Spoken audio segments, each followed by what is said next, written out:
অনেকটাই হুমকির মধ্যে।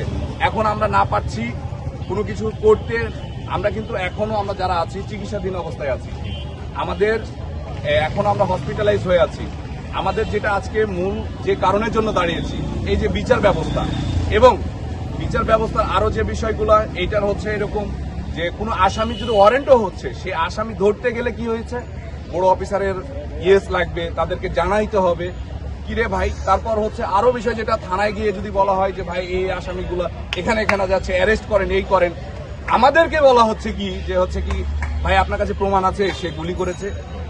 কেন ভাই, এর আগে কি মামলার নিয়ম আমরা দেখি নাই? ভাই আমরা আসামি দিয়েছি, পুলিশ কি করবে? পুলিশের কাজ কি? তারা তদন্ত করবে, তারা বুঝবে, তারা প্রমাণ করবে যে তারা আদৌ ছিল কিনা। আমি বলছি, আমার সাক্ষী বলছে তারা ছিল।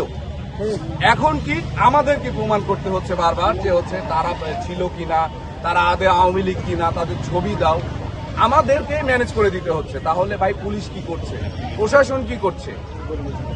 শুধু সব সময় গুড়িমসি। আমাদের এই রক্তে এই সরকার গঠন হয়েছে, কিন্তু সরকারের এই যে আইন উপদেষ্টা, তারপর এই যে আমাদের যে হচ্ছে আন্তর্জাতিক ট্রাইব্যুনালের যারা প্রধান আছেন, তারা সব সময় যেটা দেখছি যে ইন্টারনাল কোনো একটা লিয়াজে চলছে, কোথাও একটা বিষয় যে স্টপ হয়ে যাচ্ছে, কোথাও গিয়ে এই বিষয়গুলো থেমে যাচ্ছে। কেন থেমে যাচ্ছে? এই থামার বিষয়গুলা আমরা জানতে চাই। আমাদের এই যে সকল আসামি দেওয়া হচ্ছে তাদেরকে হচ্ছে অ্যারেস্ট কেন করা হচ্ছে না, এই বিষয়গুলো জানতে চাই। এই বিষয়গুলো